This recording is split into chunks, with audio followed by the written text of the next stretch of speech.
আমি আজকে একটু আগে ভাগে আসছিলাম, ভাবছিলাম আজকে মন খুলে কথা বলবো। গোবিন্দগঞ্জের ওসি অনেক ডিস্টার্ব করেছে গত 2-3 বছর, মাহফিল করতে দেয় নাই, আরো কিছু গুন্ডা পান্ডা ছিল। তো ভাবলাম নতুন বাংলাদেশে নতুন স্বাধীনতা পেয়েছি আমরা, আজকে মন খুলে কথা হবে। আমি একটু আগে ভাগেই আসলাম, আসার পরে আমি তো বন্দী হয়ে গেলাম। রাত বাজে 11:05, বক্তব্য উঠেছে আমাকে। এখন কেমন লাগে বলেন তো? আপনারা ভাববেন হুজুর লেট করে আসছে। আমি সোয়া 8টায় আসছি। কয়টার সময় আসছি? সোয়া 8টায়। উঠাইছে কখন? এখানে যারা 8টা-9টা থেকে বসছেন, সামনে যারা বসছেন আপনারা কয়টায় বসবেন? কয়টায় বসছেন এখানে বলেন তো? হ্যাঁ, ওরে বাপরে বাপ, এতক্ষণ যে পেশাব আটকায় রাখছেন, এটাই তো চ্যালেঞ্জের ব্যাপার। একটু পরে কারো বিড়ির টান মারবে, কারো পানের টান মারবে, একটু পরে বিড়ির টান, পানের টান, পেশাবের টান মারবে। ওই দিক থেকে একজন উঠবে, ওই দিক থেকে আরেকজন উঠবে, ওই দিক থেকে 3জন উঠবে। পিছন থেকে কমিটির একজন এসে বলবে, হুজুর গরম করি দেন, মানুষ তো উঠে যাচ্ছে। ঠিক আছে কিনা? একটা সুন্দর মাহফিল নষ্ট হয়ে যায় দক্ষ ব্যবস্থাপনা, দক্ষ ম্যানেজমেন্টের অভাবে।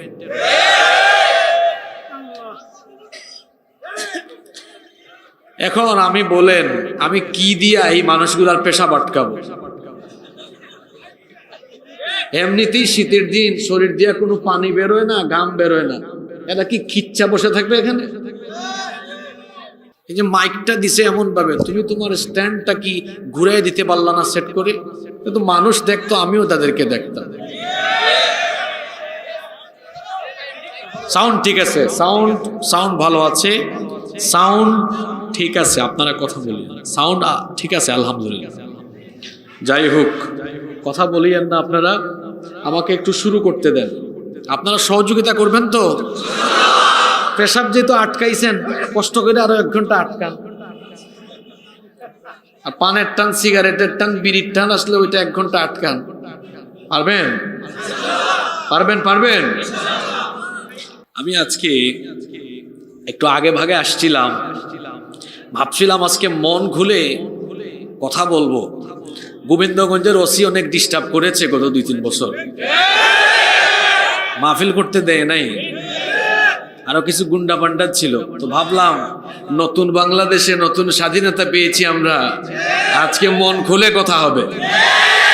আমি একটু আগে ভাগেই আসলাম, আসার পরে আমি তো বন্দী হয়ে গেলাম। জি না, কথাটা কেন বললাম, আপনারা শ্রোতারাও কম না। স্টেজ থেকে উঠটা মনে করেন হুজুর মনে আরো 2-3টা মাইরা আসছে, বলে 11টা বাজছে কেন?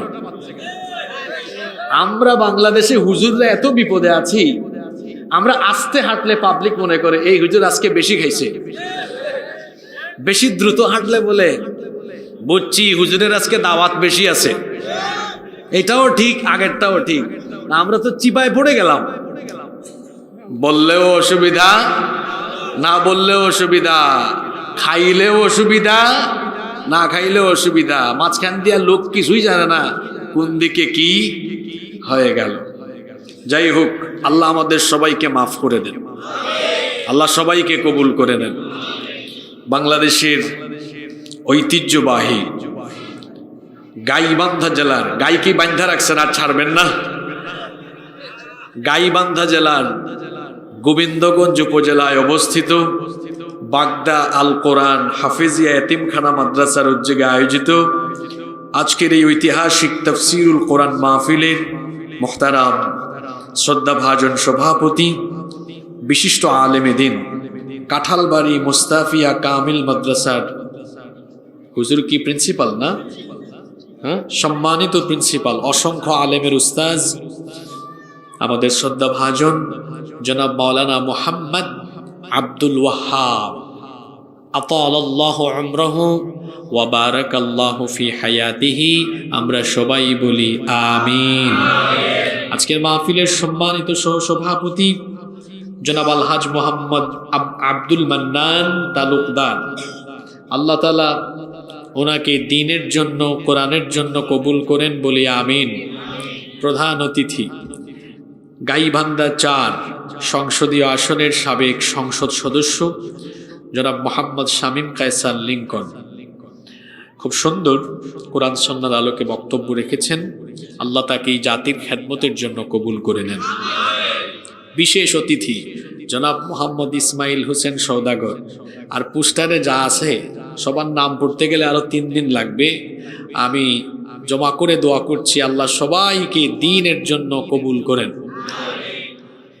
আমার আগে বক্তব্য রেখেছেন মাওলানা মাতলুবুর রহমান সিদ্দিকী সাহেব, হাইয়াহুল্লাহ ওয়া আতালাল্লাহু উমরাহ ওয়া বারাকাল্লাহু ফি হায়াতিহি। আমরা বলি আমিন। উপস্থিত হযরত উলামায়ে কেরাম, প্রিয় গোবিন্দগঞ্জ গাইবান্ধাবাসী, আপনারা সবাই কেমন আছেন? আমাকেও আপনারা জিজ্ঞেস করলেন। আলহামদুলিল্লাহ, আলহামদুলিল্লাহ, আল্লাহ আমাকেও ভালো রেখেছেন। আমাদের সবাইকে সুস্থতার সাথে বাঁচিয়ে রেখে আজকের এই সুন্দর, বরকতময়, নান্দনিক এবং জান্নাতি এই আয়োজনে আমাদেরকে শামিল হওয়ার তৌফিক যিনি দান করেছেন, গলার আওয়াজ বড় করে সবাই বলেন তো তিনি কে? সেই মহান রবের জন্য হৃদয়ের সবটুকু ভালোবাসা, আবেগ, অনুভূতিকে উজাড় করে দিয়ে খুশি মনে প্রাণবন্ত আওয়াজে উচ্চ কণ্ঠে কালিমাতুশ শুকর আদায় করে আমরা বলছি আলহামদুলিল্লাহ। নতুন বাংলাদেশে নতুন পরিবেশ আমরা পেয়েছি, এজন্য যুবকেরা সবচেয়ে বেশি অবদান রেখেছে।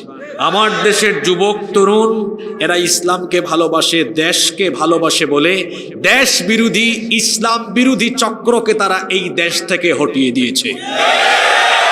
আল্লাহ এই যুবকদেরকে কবুল করেন।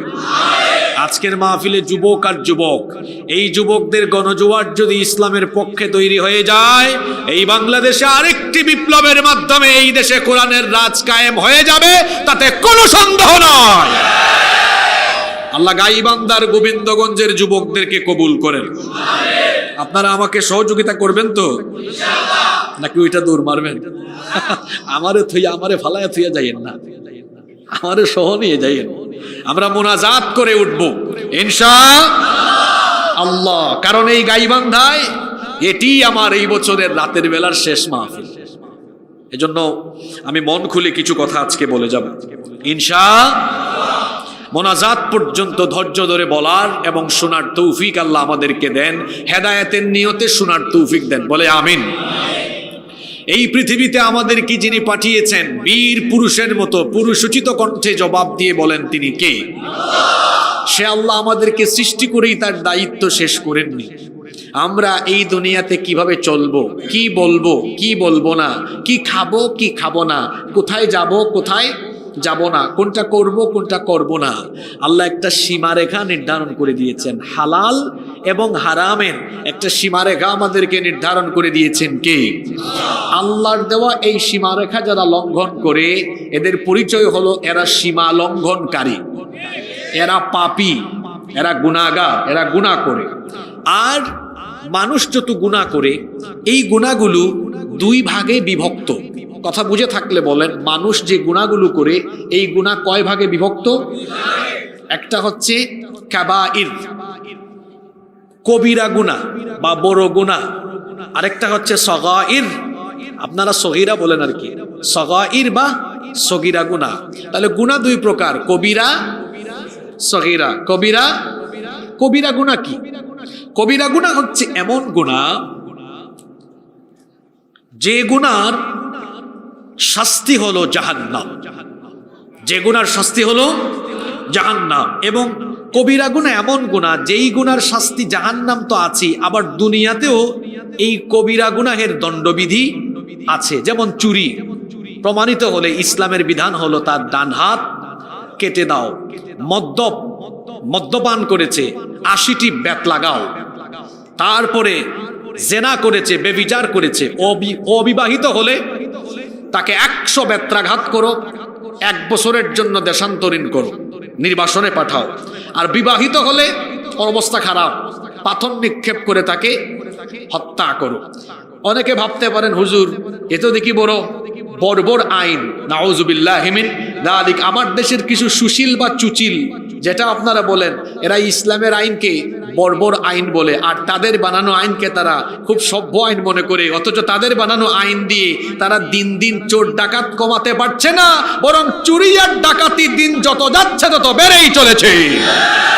আল্লাহ যে আইন দিয়েছেন, এই আইন দিয়ে চুরি ডাকাতি ফৌজদারি দেওয়ানি সমস্ত বিধিবিধানের দণ্ডবিধি যদি কার্যকর করা হয়, তাহলে সমাজ থেকে দেশ থেকে সকল অন্যায় অপকর্ম বন্ধ হয়ে যাবে।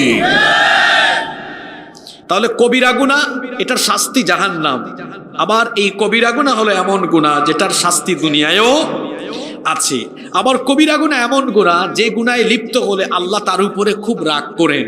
কবিরা গুনাহ হলো এমন গুনাহ যেই গুনাহে লিপ্ত হলে আল্লাহ, নবী, ফেরেশতা ওই ব্যক্তির উপরে লানত দেন। কবিরা গুনাহ এমন গুনাহ যে গুনাহে লিপ্ত হলে মানুষ ঈমানের গণ্ডি থেকে বের হয়ে যায়। তাহলে বোঝা গেল কবিরা গুনাহ অত্যন্ত মারাত্মক গুনাহ। যেই গুনাহের শাস্তি, কেউ যদি কবিরা গুনাহে লিপ্ত হয়ে তওবা না করে মরে, তার জন্য আরেক প্রকার গুনাহ আছে, সগীরা, ওইটাও গুনাহ। দুইটাই গুনাহ, গুনাহ তো গুনাহই, কিন্তু সগীরা গুনাহটা হলো এমন, সগীরা গুনাহে লিপ্ত হলে ওই ব্যক্তি মাপ পাবে। কিরকম? সগীরা গুনাহে লিপ্ত ব্যক্তি সে যদি কবিরা গুনাহ থেকে বেঁচে থাকতে পারে, তাহলে নেক আমলের মাধ্যমে আল্লাহ তার সগীরা গুনাহ মাফ করে দিবে। আরো আসতে বলেন সুবহানাল্লাহ। এটা কি আমার বানানো কথা? কোরআনে কারীমের 4 নম্বর সূরা সূরাতুন নিসা এর 31 নম্বর আয়াতে রব্বুল আলামিন বলছেন, ইন তাজতানিবু কাবাইরা মা তুনহাউনা আনহু নুকাফির আনকুম সাইয়্যাতিকুম ওয়া নুদখিলকুম মুদখালান কারীমা। আল্লাহ তাআলা বলছেন, যদি তোমরা কবিরা গুনাহ থেকে নিজেদেরকে সেফ রাখো, বিরত রাখো, তাহলে আল্লাহ তাআলা তোমাদের যে সগীরা গুনাহগুলো আছে, এই সগীরা গুনাহগুলোকে তিনি মাফ করে দিবেন এবং তোমাদেরকে সম্মানজনক জায়গা অর্থাৎ জান্নাতের মেহমান বানিয়ে দিবেন। তাহলে বোঝা গেল কবিরা গুনাহ থেকে বেঁচে থাকলে, সগীরা গুনাহ যদি কেউ ভুলবশত করেও ফেলে, তাকে মাফ করে দেন কে? তবে সগীরা গুনাহ মাফ হওয়ার শর্ত হলো, এটা এমনি এমনি মাফ হয় না। সগীরা গুনাহ মাফ হয় নেক আমল দিয়ে। কি দিয়ে? মাথায় ঢোকে না, আসেন কয়েকটা উদাহরণ দিই। যেমন আমরা যখন ওযু করি, আল্লাহর নবী বলেছেন, যখন কোনো ব্যক্তি ওযু করে, ওযুর অঙ্গগুলো যখন সে ধৌত করে, তখন তার প্রত্যেকটি অঙ্গ থেকে যখন পানি ঝরে, ওযুর পানি ঝরে পড়ার সাথে সাথে তার সগীরা গুনাহগুলো ঝরে পড়ে। সুবহানাল্লাহ। বান্দা যখন কুলি করে মুখের সগীরা গুনাহ মাফ হয়ে যায়। বান্দা যখন মুখমণ্ডল ধৌত করে, মুখের গুনাহ, চোখের গুনাহ মাফ হয়ে যায়। হাত যখন ধৌত করে, হাতের সগীরা গুনাহগুলো মাফ হয়ে যায়। পা যখন ধৌত করে, পা দ্বারা সংগঠিত সগীরা গুনাহ মাফ হয়ে যায়। শুধু তাই নয়, আপনি যদি কবিরা গুনাহ থেকে বেঁচে থাকেন, তাহলে নেক আমলের মাধ্যমে সগীরা গুনাহ কেমনে মাফ হয় শুনেন।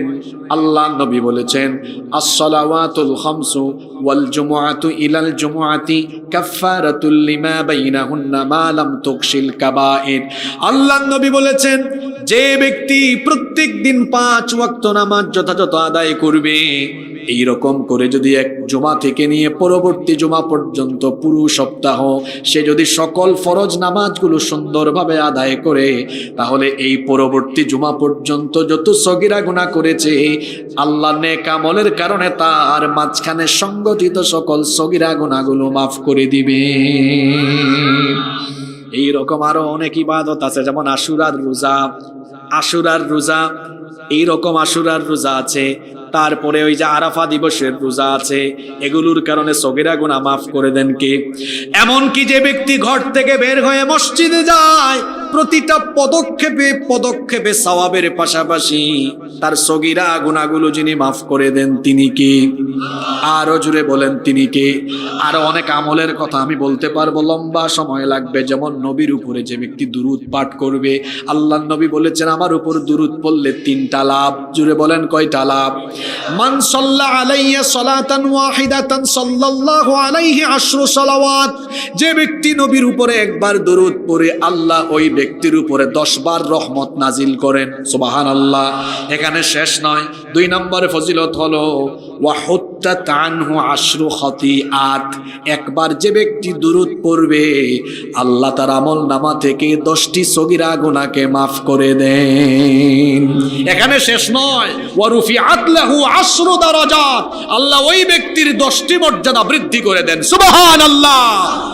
তাহলে বোঝা গেল কবিরা গুনাহ থেকে বাঁচলে সগীরা গুনাহ থাকলেও ওইটা নেক আমলের মাধ্যমে মাফ হয়ে যাওয়ার ব্যবস্থা আছে। তাহলে মারাত্মক গুনাহ হলো কবিরা গুনাহ। জোরে বলতে হবে, মারাত্মক গুনাহ হলো এই গুনাহের শাস্তি। কেউ যদি কবিরা গুনাহে লিপ্ত থেকে কবিরা গুনাহ করতে করতে করতে করতে মরে, ও জান্নাতের গন্ধও পাবে। এর জন্য জাহান্নাম নির্ধারিত করে দিয়েছেন কে?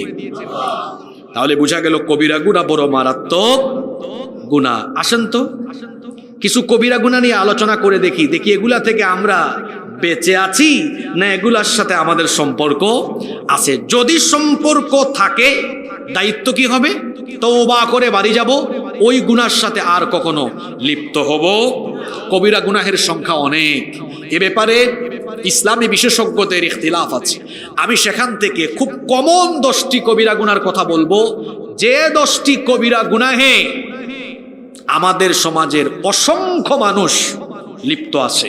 এই 10টা পয়েন্ট বলা শেষ পর্যন্ত আমাকে কি আপনারা আজকে সময় দিবেন? কারা কারা দিবেন না হাত তুলেন। মাশাআল্লাহ, আল্লাহ কবুল করেন।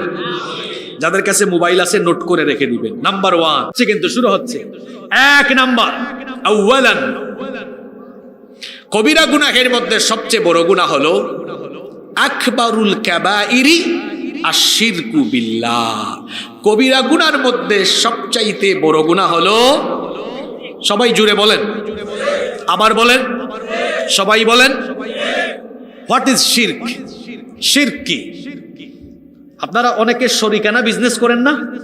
সে আমার শরিক, সে আমার পার্টনার। শিরক মানে হচ্ছে আল্লাহ তাআলার একত্ববাদে, তার নাম বা গুণাবলীতে, তার ইবাদতে বা তার কর্তৃত্বে, তার ক্ষমতায় অন্য কাউকে সমকক্ষ হিসাবে সাব্যস্ত করা, আল্লাহর সাথে শিরক করা। এই শিরকে যারা লিপ্ত আছে, যারা শিরক করে, এদের ভয়াবহ পরিণাম 3টা। জোরে বলেন তো কয়টা? 1 নম্বর, যারা শিরকে নিমজ্জিত, এরা আল্লাহর ক্ষমা থেকে বঞ্চিত। কোরআনুল কারীমের 4 নম্বর সূরা সূরাতুন নিসা এর 48 নম্বর আয়াতে রব্বুল আলামিন বলছেন, ইন্নাল্লাহা লা ইয়াগফিরু আন ইউশরাকা বিহি ওয়া ইয়াগফিরু মা দুনা যালিকা লিমান ইয়াশা ওয়া মান ইউশরিক বিল্লাহি ফাকাদ ইফতারা ইসমান আযীমা। রব্বুল আলামিন বলছেন, নিশ্চয়ই আল্লাহ শিরকের গুনাহ ছাড়া অন্য যে কোনো গুনাহ মাফ করে দেন, ক্ষমা করে দেন। যে ব্যক্তি আল্লাহর সাথে শিরক করে সে আল্লাহর ক্ষমা থেকে বঞ্চিত হয়। তাহলে শিরকের 1 নম্বর পরিণতি হলো ওই ব্যক্তি আল্লাহর ক্ষমা থেকে বঞ্চিত হয়ে যায়। 2 নম্বর, যে ব্যক্তি শিরক করে সেই ব্যক্তির দুনিয়াতে করা সকল নেক আমল, ভালো আমলগুলোকে বরবাদ করে দেওয়া হয়। রব্বুল আলামিন কোরআনে কারীমের 39 নম্বর সূরা সূরাতুজ জুমারের 65 নম্বর আয়াতে বলছেন, ওয়ালাকাদ উহিয়া ইলাইকা ওয়া ইলাল্লাযীনা মিন ক্বাবলিকা লাইন আশরাকতা লায়াহবাতান্না আমালুকা ওয়া লাতাকুনান্না মিনাল খাসিরিন। আল্লাহ তাআলা বলছেন, ও আমার হাবিব, আমি আপনার উপরে এবং আপনার পূর্ববর্তী নবী রাসূলদের উপরে আমি একই রকমের ওহী নাজিল করেছি। সবাইকে আমি বলেছি যারা শিরকের সাথে নিমজ্জিত হবে তাদের সকল আমলগুলোকে যিনি বরবাদ করে দিবেন। গলার আওয়াজ বড় করে সবাই বলেন তিনি কি? তাহলে শিরকের 2 নাম্বার ক্ষতিকর দিক হলো যারা শিরকে নিমজ্জিত এদের সকল নেক আমল বাতিল হয়ে যায়।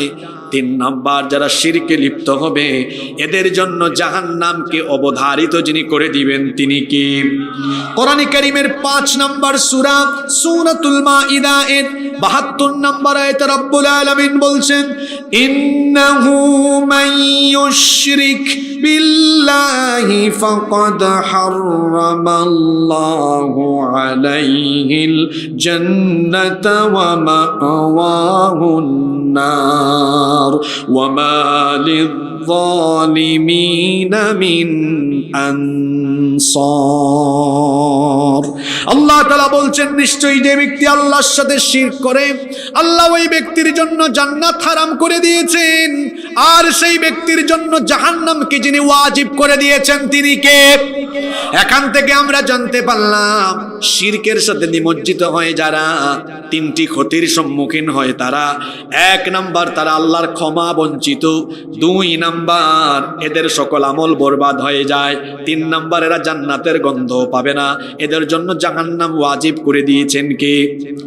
শিরক। এটা হলো 2 প্রকার।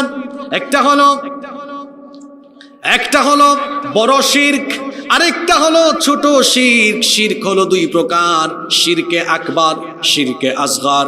আমাদের সমাজে প্রচলিত অনেক শিরক আছে, অনেক লোক না বুঝে না জেনে শিরকে নিমজ্জিত হয়ে যাচ্ছে। আল্লাহ ছাড়া অন্য কারো গায়েবী ক্ষমতা আছে এটা যারা বলবে বা বিশ্বাস করবে ওই ব্যক্তি মুশরিক হয়ে যাবে। গণকের কাছে যারা যাবে, জ্যোতিষীর কাছে যারা যাবে, যে ব্যক্তি জ্যোতিষীকে বিশ্বাস করবে তার আমল বরবাদ হয়ে যাবে, মুশরিক হয়ে যাবে।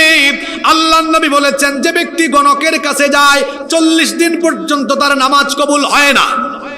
আবার অনেকে আছে জাদু টুনা বান মারা এগুলো করে, যারা জাদু টুনা বান মারা এগুলোর সাথে সম্পৃক্ত এরা শয়তানি কাজ করে, এরাও শিরক করে। শুধু তাই নয়, কত ধরনের শিরক আমাদের সমাজে চলছে দেখেন। আল্লাহ যেটা দিতে পারেন অন্য কেউ সেটা দিতে পারে এমনটা মনে করা, বিশ্বাস করা হলো আল্লাহর সাথে শিরক করা। শিরকের ব্যাপারে আলোচনা করতে গেলে লম্বা আলোচনা লাগবে। রাষ্ট্রীয় পর্যায়েও শিরক হয়। কিভাবে রাষ্ট্রীয় পর্যায়ে শিরক হয় দেখেন, জনগণ সকল ক্ষমতার মালিক, জনগণ সকল ক্ষমতার উৎস, এটা হলো আল্লাহর সার্বভৌমত্বের সাথে শিরক করা। জনগণ ক্ষমতার মালিক নয়, সকল ক্ষমতার মালিক কি? সেই আল্লাহ যাকে ইচ্ছা ক্ষমতায় বসান, যারা গাদ্দারি করে ক্ষমতা থেকে নামায়া আবার আল্লাহ চাইলে জুতার বাড়িও খাওয়ান। সব ক্ষমতার মালিক কি? জনগণ ক্ষমতার উৎস। এই কথা আসলে একটা কুফরি কথা, এবং এটা হলো জনগণকে পাম দেওয়া। জনগণকে কি দেওয়া? আচ্ছা, আপনারা যদি সকল ক্ষমতার মালিক হন, আপনার জন্য পেট ব্যথা, মাথা ব্যথা, করোনা ভাইরাস ইত্যাদি ইত্যাদি না হয়, আপনি কি এগুলোকে নিয়ন্ত্রণে আনতে পারবেন? আপনার তো 3.5 হাত শরীরের উপরে আপনার নিয়ন্ত্রণ নেই, আপনি কিভাবে সকল ক্ষমতার মালিক হবেন? আপনার নিজের শরীরের উপরেই তো আপনার কোনো ক্ষমতা নাই, ঠিক কিনা? বলে তারা সকল ক্ষমতার মালিক জনগণ, তারপরে আবার তারাই আবার ক্ষমতার জন্য জনগণের বুকের উপরে গুলি চালায়। তারপরে কিভাবে রাষ্ট্রীয়ভাবে আরো আল্লাহর সাথে শিরক হচ্ছে। আল্লাহ যেটা হালাল করেছেন রাষ্ট্র সেটা হারাম করেছে, আল্লাহ যেটা হারাম করেছেন রাষ্ট্র সেটা হালাল করেছে। কিছু উদাহরণ দেই, মনোযোগ আছে তো আপনাদের? 18 বছরের আগে যদি এখানে এলাকার নাম কি? বাগদা। 18 বছরের আগে 17 বছরে কেউ যদি এলাকায় বিয়ে কইরা বসে, আল্লাহর আইনে এটা হালাল না হারাম? কথা বলছেন না কেন?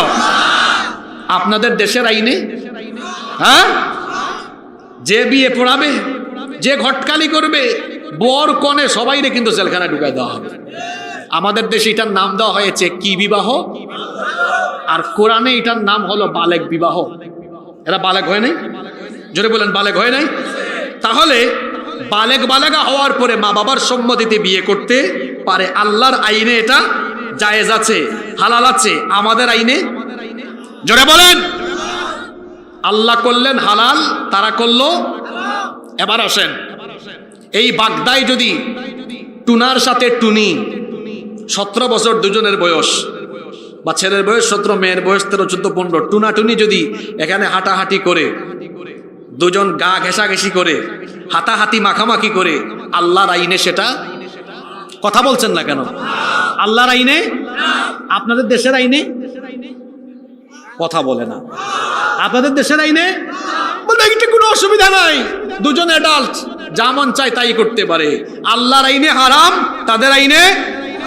এইভাবে করে আল্লাহ যেটা জায়েজ করেছেন রাষ্ট্রীয়ভাবে সেটা না জায়েজ করা হয়। আরো উদাহরণ আছে, মদ। আপনাদের দেশে মাদক নিয়ন্ত্রণ অধিদপ্তর আছে, নির্মূল অধিদপ্তর নাই। আমি গুলশানে গত 5-6 দিন আগে লাঞ্চ করছিলাম, দেখি এক রেস্টুরেন্টের বাইরে লেখা যে এখানে বারের জন্য লাইসেন্স প্রাপ্ত এটি প্রতিষ্ঠান, এটি আপনি ঢুকে এখানে লাইসেন্স থাকলে খেতে পারবেন। আল্লাহর আইনে মদ, জোরে বলেন, তাদের আইনে না, সম্পূর্ণ তারা হালাল করে নাই, সীমিত পরিসরে। কি শব্দ? নিয়ন্ত্রিত মাত্রায়। এমনি ভাবে আল্লাহ যেটা হালাল করেছেন রাষ্ট্র যদি হারাম বানায়, আল্লাহ যেটা হারাম করেছেন রাষ্ট্র যদি সেটা হারাম বানায়, এটা হলো রাষ্ট্রীয় পর্যায়ে আল্লাহর সাথে শিরক করা। এই শিরক তো আমার দেশে নাই। কথা বলেন, এই শিরক তো আমার দেশে নাই। এই কবিরা গুনায় সাধারণ মানুষও লিপ্ত, অনেক রাষ্ট্রের শাসকরাও লিপ্ত। এই কবিরা গুনার শাস্তি কি? কথা বলেন না কেন? মানব রচিত মতবাদ আল্লাহর আইনের বিপরীতে প্রতিষ্ঠা করা, এটাও আল্লাহর সাথে শিরক করা। কারণ আল্লাহ বলেছেন, আলা লাহুল খালকু ওয়াল আমর, সৃষ্টি যার, আইন চলবে। জমিন হলো আল্লাহ, এটা আরদুল্লাহ, আল্লাহর জমিন। আমাদের পরিচয় কি? আমরা ইবাদুল্লাহ। আমরা হলাম, এই দুষ্ট ছেলে, দুষ্টামি করবা না, চুপ মেরে বসে থাকো, বলে তোমার জেলখানায় ঢুকানো হবে। কমিটির জেল আছে এখানে একটা, ফাজিল ছেলে। আমরা হলাম আল্লাহর বান্দা, ইবাদুল্লাহ। আর এই জমিনটা কার? আরদুল্লাহ। এখানে চলবে দ্বীনুল্লাহ, আল্লাহর দ্বীন। জমিন যার, আইনও চলবে তার। এই যে বাংলাদেশ, জুলাই আগস্টের পরে আমরা নতুন বাংলাদেশের স্লোগান দিচ্ছি, উই ওয়ান্ট জাস্টিস। এটা মানুষের তৈরি করা, সংস্কার করা সংবিধান দিয়ে মানুষের ভাগ্যের পরিবর্তন হবে না। মানুষের ভাগ্যের পরিবর্তন যদি আমরা পেতে চাই, তাহলে এই দেশে আল কোরআনের শাসন বাস্তবায়নের কোনো বিকল্প নয়।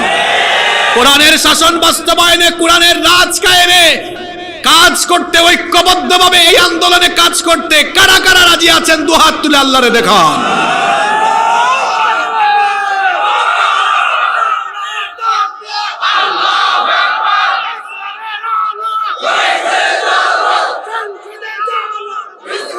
হয়েছে এখন সব স্লোগান দেয়া টায়ার্ড হইলে চলবে না। তো অন্তত 10টা পয়েন্টে 10 বার দেওয়া হবো। তো একটাতেই যদি সব চার্জ চলে যায়, বাকিগুলা কেমনে দিবে? কিছু চার্জ থাকার দরকার আছে না? আপনারা থাকবেন তো না? আমারে ফলায় চলে যাবে? আছেন তো? তাইলে 1 নম্বর কবিরা গুনাহ, সবচাইতে বড় গুনার নাম আল্লাহর সাথে। মহিলারা আছেন মাহফিলে?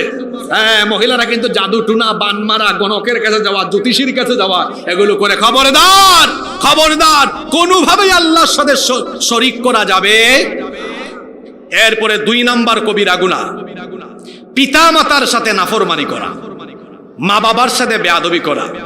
এই কবিরা গুনাহে অনেক ছেলেরা লিপ্ত আছে না নাই?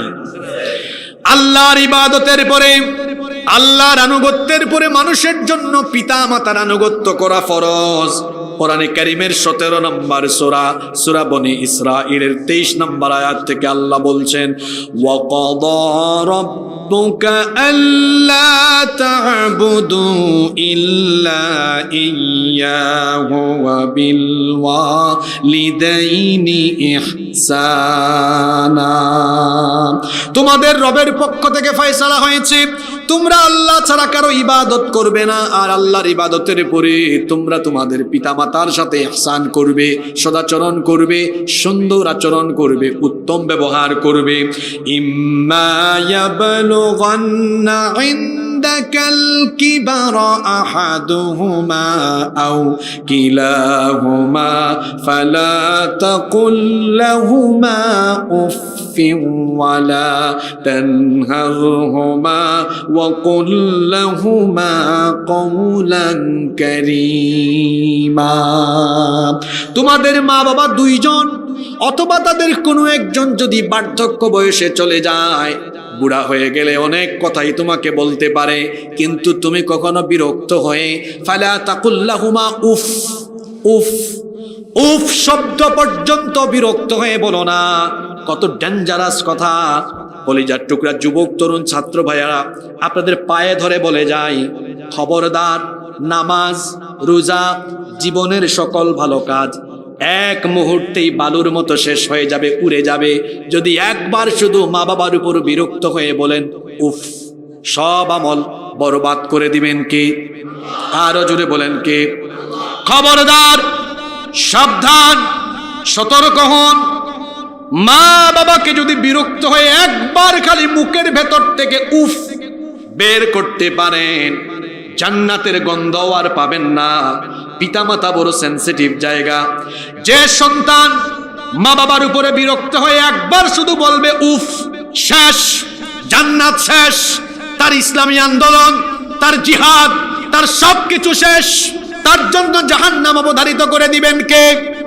আমরা আল্লাহকে প্রশ্ন করলাম, আল্লাহ, আমি আমার বাপের সাথে, আমি আমার মায়ের সাথে কেমনে কথা বলবো, আমাকে শিখিয়ে দেন। আল্লাহ বলছেন, শোন, তোর পিতা মাতার সাথে তুই কেমনে কথা বলবি। ওয়াকুল লাহুমা কওলান কারীমা, সম্মানের ভাষায়, ভদ্র ভাষায়, বিনয়ের ভাষায় মা বাবার সাথে কথা বলতে হবে। হুকুমটা কার? সলিমউদ্দিন বিয়ে করেছে, বউ বলেছে, ওগো শুনছো, তোমার মা তো আমাকে এইটা বলেছে, বাপ তো এটা বলেছে। তারপরে বিরক্ত হয়ে তার মা বাবার সাথে ধমক দেখায়, রাগ করে কথা বলে, ধমক দেয়, জিরকি দেয়। অথচ আল্লাহ কোরআনে বলছেন ওয়ালা তানহারহুমা, পিতা মাতার সাথে চোখ রাঙিয়ে কথা বলে ধমক দিও না। একটা ধমক মারবেন, জাহান্নামে ঢুকায় দিবেন কে? আসতে বলবেন না, জোরে বলেন কে? একটা ধমক দিবেন তো জান্নাত শেষ। অনেকে হয়তো মনে মনে এখন ভাবছে, হুজুর আমি তো অপরাধী হয়ে গেলাম, আমার মাকে ধমক দিয়েছি, বাবাকে ধমক দিয়ে ফেলেছি। মা বাবার অন্তরে অনেক দয়া, আজকে বাড়িতে গিয়া পা ধরে কান্দেন, বলেন আব্বা আম্মা আমাকে মাফ করে দেন, ভুল করে ফেলেছি। একবার পা ধরে দেখেন, বাবা মা আপনাকে মাফ করে দিবে। যার পিতা মাতা নাই, কবরের কাছে যান, গিয়ে একটু দোয়া করেন, রব্বির হামহুমা কামা রব্বায়ানি সগীরা। আল্লাহ, আমার পিতামাতা আমাকে কত মায়া মমতা স্নেহ দিয়ে ভালোবাসা দিয়ে লালন পালন করলো, আজ আমার বাপ নাই মা নাই, ছোট্টবেলা কত মায়া মমতা দিয়ে আমার বাপ মা আমাকে লালন করলো। তোমার কাছে দোয়া করছি, আজ আমার পিতা মাতাকেও তুমি তোমার রহমতের কুলে লালন পালন করো। বলেন আমিন। শুধুমাত্র এক জায়গায় মা বাবার কথা শোনা যাবে না। কয় জায়গায়? আপনারা তো টায়ার্ড হয়ে গেলেন। কয় জায়গায়? মাত্র এক জায়গায় মা বাপের কথা শোনা যাবে না। তাছাড়া মা যা বলবে, বাপ যা বলবে তাই মানতে হবে। শুধু এক জায়গায় মানা যাবে না। জোরে বলেন কোন জায়গায়? কয় জায়গায়? আরো জোরে বলেন কয় জায়গায়? এখন কোন জায়গা আল্লাহ সেটাও বলে দিলেন। وَإِنْ جَاهَدَاكَ عَلَىٰ أَن تُشْرِكَ بِي مَا لَيْسَ لَكَ بِهِ عِلْمٌ فَلَا تُطِعْهُمَا। তোমার মা বাবা যদি তোমাকে আল্লাহর সাথে নাফরমানি করতে, শিরক করতে, আল্লাহর আইন মানতে বাধা দেয়, ওই একটা জায়গায় শুধু মানা যাবে না। তবে আইন, মা বাবার কথা না মানলো আল্লাহ আবার সতর্ক করে দিলেন, মা বাবা যদি আল্লাহর বিরুদ্ধে দাঁড়াতেও কথা বলে, শুধুমাত্র ওইটা মানবা না, তবে বেয়াদবি করতে পারবা। কি করতে হবে? যদি তোমার মা বাপ কাফির হয়, মা বাপ যদি জালিম হয়, মা বাপ যদি কাফির হয়, আল্লাহ বলছেন ওয়াসাহিবহুমা ফিদ দুনিয়া মারুফা। মা বাবা যদি কাফির হয়, জালিম হয়, বেঈমান হয়, খারাপ হয়, তাও দুনিয়ায় তাদের সাথে ভালো আচরণ করো। আল্লাহু আকবার। কি যুবক ভাইরা কি বুঝলেন? মাঝে মাঝে অভিযোগ করে আমাদের কাছে এসে, হুজুর আমার মা এটা করে, বাপ এটা করে। এক সাহাবী রাসূলের কাছে এসেছেন, আবু হুরায়রা রাদিয়াল্লাহু আনহু, সবচাইতে বেশি হাদিস যিনি বর্ণনা করেছেন। একদিন কেঁদে কেঁদে এসেছে, শুনতেছেন আপনারা? রাসূল বললেন, তুমি কাঁদো কেন? বললেন, আমার মা আমাকে মেরেছে, গালি দিয়েছে। কেন? আমি আপনার কাছে ইসলাম কবুল করেছি। তাহলে মা যে বকা দেয়, মা বকা দিচ্ছে, এটা কি আল্লাহর পথে না আল্লাহর বিরুদ্ধে গিয়ে? জোরে বলেন না কেন? রাসূল বলছেন আবু হুরায়রা আমার কাছে আসো, তোমার মা গালি দেয়, বকা দেয়, এজন্য তোমার মায়ের কোনো বিচার করা যাবে না। তোমার মা গালি দিয়েছে, আমি কি করব? কোনো অসুবিধা নাই, তোমার মা গালি দিলেও তোমার মায়ের খেদমত করো। সুবহানাল্লাহ। নতুন বিয়ে করেছে, কয় হুজুর আমার মা, আমার বাপ, আমার বউ আমার সাথে এটা করে, ওইটা করে। আরে যা মন চায় তাই করুক, তোমার মায়ের পায়ের কাছে পড়ে থাকো, তোমার মার চিকিৎসা করো, বাপের খেদমত করো, মায়ের খেদমত করো। বউ এসেছে কালকে, মা বাপ তোমাকে জন্ম দিয়েছে, ঠিক কিনা? মা বাবার কথা যে শুনবে না, এ দুনিয়া শেষ। ভিক্ষুকের মতো মরবে, ও কুকুরের মতো রাস্তাঘাটে ছটফট করবে, ওর দুনিয়া তছনছ হয়ে যাবে। কত পয়সাওয়ালা লোককে দেখেছি পিতা মাতার সাথে বেয়াদবির কারণে কয়েক বছর পরে রাস্তার ফকির হয়েছে। আর পিতা মাতার খেদমত করেছে, আল্লাহ তাকে দুনিয়ায় অনেক সম্মানের জায়গায় নিয়েছেন, রিজিক দিয়েছেন, সম্মান দিয়েছেন, আর তার মায়ের পায়ের তলায় তো আল্লাহ জান্নাত রেখেই দিয়েছেন। সুবহানাল্লাহ। তাহলে আল্লাহর সাথে শিরকের পরে কবিরা গুনাহ আরেকটা পাইলাম, পিতা মাতার সাথে কি করা। ও আমার যুবক ভাইয়েরা, যাদের মা বাপ আছে, সুযোগ চলে যাচ্ছে, আজকে বাড়িতে গিয়া পা ধরে কান্নাকাটি করো, পা ধরে কান্নাকাটি করো। যদি কারো সাথে, কারো মা বাপের সাথে বেয়াদবি হয়ে যায়, আজকেই মাফ চাও, আজকেই মাফ চাও। যুবকদেরকে উৎসাহিত করার জন্য আমি বলি, আমি তো বেশি বাড়ি যেতে পারি না, আমি বেশি বাড়ি যেতে পারি না। আমি যখনই আমার মায়ের কাছে যাই, মাথা বাড়িয়ে দিই, আমাকে দোয়া করে দেন। যতবার কাছে যাই ততবার পা ধরি আর বলি, আম্মা আপনার পা ধরলাম, আম্মা আপনার পা ধরলাম। জানি না মনের অজান্তে যদি আপনাকে নাখুশ করে ফেলি, পাটা ধরলাম, বলেন মাফ করছেন, বলেন মাফ করছেন। মা বলে, আরে কি বলো, কোনো অপরাধী তো করো নাই। আমি বললাম, তাও পা ধরলাম, যদি কোনো ধরনের নাখুশি আসে আমাকে মাফ করে দেন। সুবহানাল্লাহ। মা বাবার দোয়া ছাড়া কেউ বড় হতে পারে? মায়ের খেদমত করেন। বাজারে এসেছেন, জিজ্ঞেস করেন, আম্মা আপনি কি খাবেন, আব্বু আপনি কি খাবেন? না কিচ্ছু খাবো না। না আপনি বলেন কি খাবেন। এখন শীতের দিন, বাজারে কমলা আসছে না, মা বাপ বলে না আমার ছেলের ইনকাম কম, আনলে পয়সা কমে যাবে। না বলুক, বাজার থেকে আসার সময় কমলাটা লুকায় আনবেন, এক ব্যাগ কমলা এনে রাতের বেলা ঢুকে আপনি আপনার বাবা মায়ের পাশে বসবেন, বসে কমলাটা ছিলে বলবেন, আব্বু হা করেন, আম্মু হা করেন, খাওয়ায় দেন। একটা মুচকি হাসি মারবে, আল্লাহর আরশ আপনার উপর খুশি হয়ে যাবে। আপনার সামান্য জ্বর হয়েছে, আপনার মা বাপ ছোটবেলা আপনার জ্বর হলে ঘুমায় নেই, আপনার বাপ আপনার মা অসুস্থ, আরে আপনি যদি শরীরের চামড়া খুলে চামড়া বিক্রি করে মা বাপের চিকিৎসা করেন, তাও তো মা বাপের হক আদায় করতে পারবেন। পিতামাতার খেদমত করেন, পিতামাতার খেদমত করেন। পিতামাতা হচ্ছেন আপনার জন্য পীর, আপনার ওলি, আপনার জন্য সবচেয়ে বড় ওলিয়া উলিয়া আপনার বাবার মা বাপের খেদমত করেন। ছাত্র ভাইদেরকে, যুবক ভাইদেরকে বলবো, উফ ফালা তাকুল্লাহুমা উফ। অনেকে বলে না, বাপ বলছে বাবা যাও তো এটা করো, উফ খালি আমাকে বলো কেন। এই যে উফ বলছে, খবর আছে, আল্লাহ নিষেধ করেছেন উফ শব্দ বলা যাবে। আর পিতামাতার সাথে চোখ রাঙিয়ে, চোখ মোটা করে তর্ক করা যাবে না। যদি কেউ দুনিয়াতে রাস্তার ফকির হতে চায়, কেউ যদি প্রতিবন্ধী হতে চায়, কেউ যদি দুনিয়াতে ভিক্ষুকের মতো, কুকুরের মতো রাস্তাঘাটে মরতে চায়, সেজন্য তার মা বাপের সাথে বেয়াদবি করে। আর কেউ যদি দুনিয়াতে সম্মান চায়, রিজিক চায়, ইজ্জত চায়, সেজন্য তার মা বাপের পায়ের কাছে পড়ে থাকে। পিতামাতার সাথে কোনো বেয়াদবি করা যাবে। আপনার বাপ রাতের বেলা ঘুমাইতে পারে না, আপনার মনে আছে ছোটবেলায় আপনার একটু কান্না হইলে বাপ মা উঠে গেছে দুইজন, বাবারে তুমি কাঁদো কেন, কুলে নিয়ে কত হাঁটাহাঁটি করেছে। আপনার বাবা যে ঘুমাইতে পারে না, রাতের বেলা গিয়া বলেন না কেন, আব্বু আপনার পিঠ টিপে দেই, মাথাটা মাসাজ করে দেই, আপনার পাটা টিপে দেই, আপনি একটু ঘুমান। কয়দিন নিজের মা বাপের হাত টিপে পা টিপে ঘুম পাড়িয়েছেন বলেন? আপনার মা বাপ তো ছোটবেলায় আপনাকে ঘুম পাড়িয়েছেন। মা বাপকে মাঝে মাঝে গিয়ে বলবেন, আব্বু আপনি ঘুমান, আপনার মাথাটা একটু টিপে দেই, মাথাটা মাসাজ করে দেই। বাপ ঘুমাতে ঘুমাতে ঘুমাতে ঘুমাতে মনে মনে দোয়া করবে, আল্লাহ আমার ছেলেটা আমাকে এত শান্তি দিয়েছে, এত সুখ দিয়েছে, আমার ছেলেটাকে দুনিয়ায় তুমি সব শান্তি দিয়ে দাও। বলবে কি বলবে না? বলবে কি বলবে না?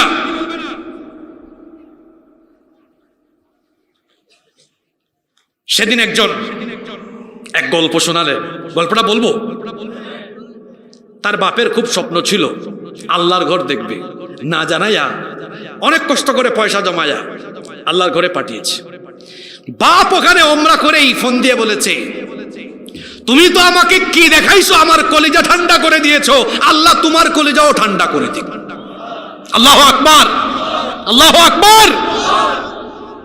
আমার কলিজার টুকরা যুবক ভাইয়েরা, মা বাবার খেদমত করতে হবে। মা বাবার সাথে বেয়াদবি করা এটা সগীরা গুনাহ না কবিরা গুনাহ? জোরে বলতে হবে, কি গুনাহ? তাহলে এই গুনাহের সাথে থাকা যাবে। কয়টা বললাম? কয়টা বললাম? আপনারা কি কষ্ট পাচ্ছেন? আপনাদেরকে যদি আমি 12টা 10-এ ছুটি দেই, থাকবেন সবাই? থাকবেন? কষ্ট হবে না তো? একটু ধৈর্য ধরে।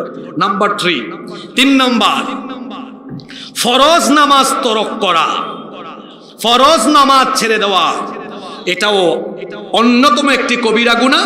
শুধু কবিরা গুনাহ নয়, এটা আল্লাহর সাথে কুফর এর নামান্তর। আমাদের তো নামাজ কাজা হয় না, আমাদের তো নামাজ কাজা হয় না। এই রোগের রোগী এখানে নাই তো? জোরে বলেন।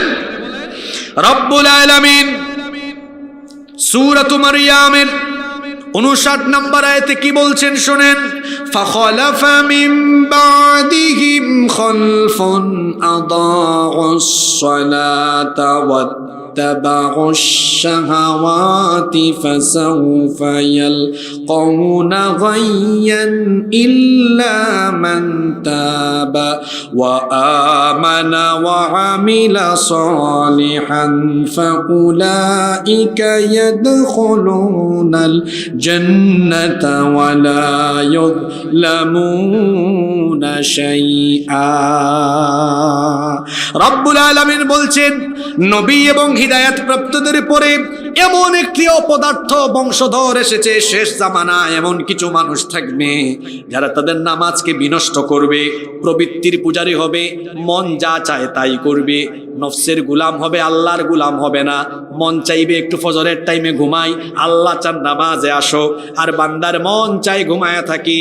এরকম প্রবৃত্তির পূজারী, মনোবৃত্তির পূজারী হবে। আল্লাহ বলছেন, এইরকম করে যারা ফরজ নামাজ ছাড়বে তাদের জন্য জাহান্নামের শাস্তি যিনি অবধারিত করে দিয়েছেন তিনি কে? আমাদের পরিচিত সূরা মাউনে আল্লাহ বলেছেন, ফাওয়াইলুল লিল মুসাল্লিন আল্লাযীনা হুম আন সালাতিহিম সাহুন। ধ্বংস নামাজীদের জন্য। ধ্বংস কাদের জন্য? এখন নামাজিরা কি ধ্বংস হয় না জান্নাতি হয়? কথা বলেন না কেন? নামাজিরা তো জান্নাতি হয়, তারা ধ্বংস হয় না। তাহলে আল্লাহ তো এখানে বললেন নামাজিদের জন্য ধ্বংস। আসলে পরের আয়াতে ব্যাখ্যা দেওয়া হয়েছে কোন নামাজিরা ধ্বংস। আল্লাহ বললেন, আল্লাযীনা হুম আন সালাতিহিম সাহুন, যারা তাদের নামাজের ব্যাপারে গাফলতি করে, উদাসীনতা প্রদর্শন করে, নামাজের ব্যাপারে অবহেলা প্রদর্শন করে, তাদের জন্য, ওই মুসল্লিদের জন্য ধ্বংস। গাফেল মুসল্লি আমাদের সমাজে কম বেশ আছে না নাই? আর এই গাফেল মুসল্লি হলো 5 প্রকার। জুড়ে বলেন কয় প্রকার? দেখেন তো আপনাদের এলাকায় এই গাফেল মুসল্লি পাওয়া যায় কিনা, কমন পড়ে কিনা। 1 নাম্বার হলো শুধু সপ্তাহে একদিন জুমার দিনে 1 ওয়াক্ত আসে, বাকি 34 ওয়াক্ত গাফেল থাকে। এই রকম গাফেল সাপ্তাহিক নামাজি আমাদের গোবিন্দগঞ্জে নাই। 2 নাম্বার মাসিক নামাজি, সারা বছর নামাজে নাই, শুধু রমজান মাসের নামাজি। এই রকম নামাজি আমাদের বাগদা এলাকায় নাই। 3 নাম্বার হলো শুধুমাত্র বার্ষিক নামাজি, বছরে 2 ঈদেরকে দেখা যায়। এই রকম বছরে 2 ঈদের নামাজি আমাদের গাইবান্ধায় নাই। 4 নাম্বার হলো সিজনাল, সিজনে সিজনে যেমন শবে বরাতে দেখা যায়, তারপর লাইলাতুল কদরে দেখা যায়, এই রকম সিজনাল নামাজি আমাদের উত্তরবঙ্গে নাই। 5 নাম্বার হলো এমন মতলববাজ, একটু বক্তৃতা দেওয়ার জন্য কোনো জানাজা মিস দেয় না, জানাজার নামাজি। এই রকম মতলববাজ নামাজিও আছে না নাই? তাইলে এই রকম গাফেল নামাজি পাইলাম কয় প্রকার? আরো জুড়ে বলেন। এদের জন্য ধ্বংস, এদের জন্য জাহান্নাম।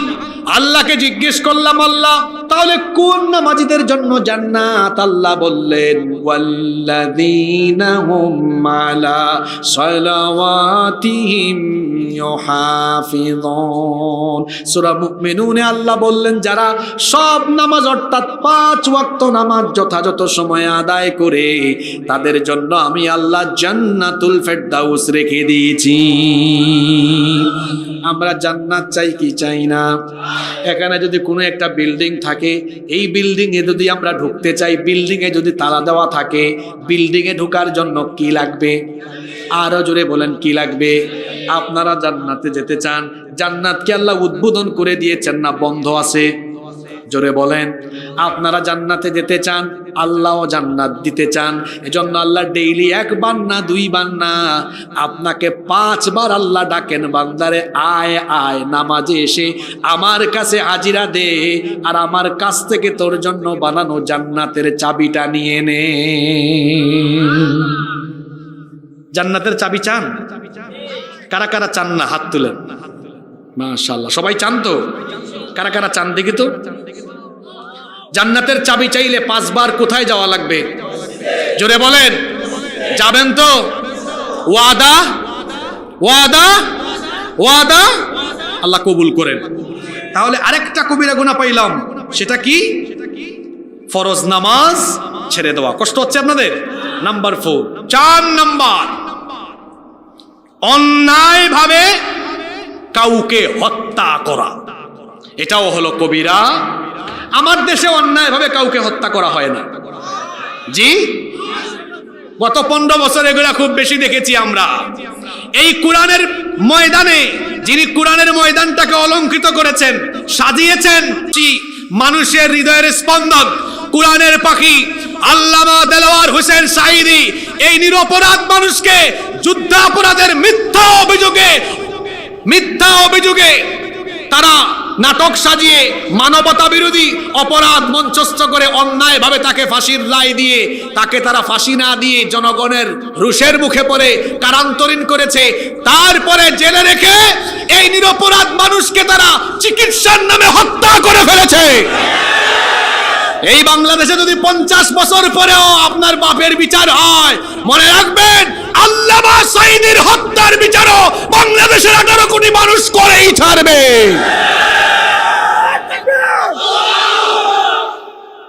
নিরপরাধ মানুষকে অপরাধী বানিয়ে হত্যা করা, এটা কি গুনাহ? কথা বলছেন না কেন? কি গুনাহ? মানুষ হত্যা করা এখন এটা খুব সহজ হয়ে গিয়েছে। সম্পদের জন্য আপন ভাইকে খুন করে ফেলে, সন্তান মা বাপকে খুন করে ফেলে, স্বামী স্ত্রীকে খুন করে ফেলে, সন্তান মা বাপকে খুন করে ফেলে। ওই যে পুলিশ কর্মকর্তা মেয়ে ঐশী, মনে আছে? মা বাপ দুইটারই কির করে ফেলছে। অন্যায় ভাবে মানুষ হত্যা করে যারা, কবিরা গুনাহে লিপ্ত তারা, রব্বুল আলামিন কোরআনে কারীমের 3 নম্বর সূরা আলে ইমরানের 21 নম্বর আয়াত থেকে বলছেন, ইন্নাল্লাযীনা ইয়াকফুরুনা বিআয়াতিল্লাহি ওয়া ইয়াকতুলুনান নাবিয়্যিনা বিগাইরি হাক্কিন ওয়া ইয়াকতুলুনাল্লাযীনা ইয়া'মুরুনা বিল কিসতি মিনান নাসি ফাবাশশিরহুম বিআযাবিন আলীম। আল্লাহ তাআলা বলছেন, নিশ্চয়ই যারা আল্লাহর আয়াত এবং আল্লাহর নিদর্শন সমূহকে অস্বীকার করে, অন্যায়ভাবে যারা নবীদেরকে হত্যা করে এবং মানুষদের মধ্যে থেকে যারা ন্যায় এবং ইনসাফের কথা বলে তাদেরকে যারা অন্যায়ভাবে হত্যা করে, তাদেরকে জাহান্নামের আযাবের সুসংবাদ তিনি দিয়েছেন। জোরে বলেন, তিনি কে? যে ব্যক্তি অন্যায়ভাবে মানুষ হত্যা করবে তার ঠিকানা হলো জাহান্নাম। কিয়ামতের ময়দানে রব্বুল আলামিন হিসাব করবেন, বিচার করবেন। বিচারটা দুই রকম হবে, হাক্কুল্লাহ, আল্লাহর হক। দুই নাম্বার হবে হাক্কুল ইবাদ, বান্দার হক। আল্লাহর হকের বিচার আরম্ভ হবে নামাজ দিয়ে, আর বান্দার হকের বিচার যখন আল্লাহ শুরু করবেন, বুখারীর হাদিস, আল্লাহর নবী বলেছেন, আউয়ালু মা ইউকদা বাইনান নাসি ইয়াউমাল কিয়ামাতি ফিদ দিমা। কিয়ামতের দিন আল্লাহ মানুষের হিসাব যখন শুরু করবেন, বান্দার হকের মধ্যে আল্লাহ সর্বপ্রথম অন্যায়ভাবে রক্তপাতের হিসাব করবেন। আমি যে এলাকায় থাকি চট্টগ্রামে, সেখানে এই যে গত সিটি কর্পোরেশন নির্বাচনে আপন ভাইকে নির্বাচনের দিন মেরে ফেলেছে। কি আছে না এরকম কথা বলেন, আছে না? বাড়ি ঘর নিয়ে, সম্পদ নিয়ে ভাই ভাইয়ের উপর হাত তুলে ভাই ভাইকে মেরে ফেলে, ভাই ভাইয়ের রক্ত জড়ায়, বোন ভাইয়ের উপরে, ভাই বোনের উপরে, এমনকি দেখা যায় চাচা ভাতিজার উপরে, ভাতিজা চাচার গায়ে হাত তুলে কেউ কাউকে খুনও করে ফেলে। আছে না নাই? মানুষের জীবনের কোনো মূল্য নাই। আহারে, কি একটা সমাজে বাস করি আমরা! খুনাখুনি, মারামারি, হানাহানি। আর গত 15 বছর যে ফেরাউনের দল ছিল, এদের কাছে তো মানুষের জীবনের কোনো মূল্যই ছিল না। আপনারা দেখেছেন, ছাত্ররা যখন রাস্তায় নেমেছে, পাখির মতো গুলি করে অন্যায়ভাবে তাদেরকে হত্যা করা হয়েছে। এই খুনি, এই হত্যাকারীদের বিচার বাংলাদেশের মাটিতে করতেই হবে। তাদেরকে ফাঁসির কাস্টে ঝুলিয়ে মারতে হবে। আয়না ঘর বানিয়েছে। কি ঘর বানিয়েছে? আপনারা কি মনে করতেছেন যে এটা এমন একটা ঘর, ডানে বামে সামনে পিছনে আয়না আর আয়না? না, এরকম কোনো আয়না নয়, বরং সেখানে কবরের মতো একটা ঘরে, আলো বাতাসহীন ঘরে ব্যারিস্টার আরমানকে,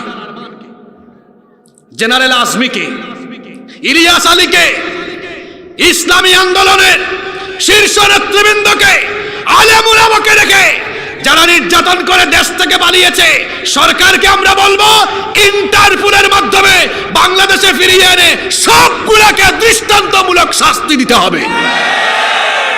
বিশ্বাসঘাতকতার কোনো ক্ষমা, বিশ্বাসঘাতকতার কোনো ক্ষমা। আপনারা বলবেন, হুজুর বিশ্বাসঘাতক হইল কেমন?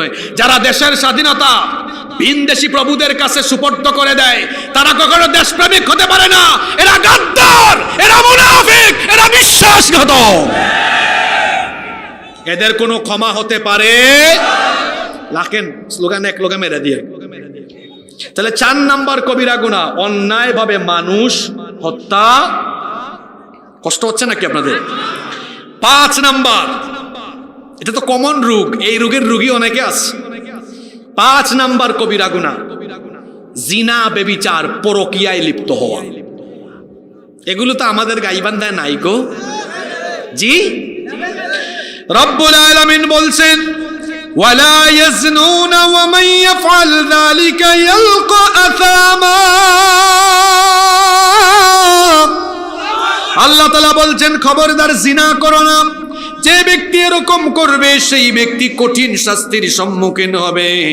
ইউদাআফ লাহুল আযাবু ইয়াউমাল কিয়ামাহ, কিয়ামতের দিন তাকে দ্বিগুণ শাস্তি দেওয়া হবে।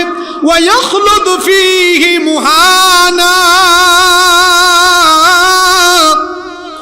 এমনকি তাদেরকে চিরস্থায়ীভাবে লাঞ্ছিত করে দেওয়া হবে।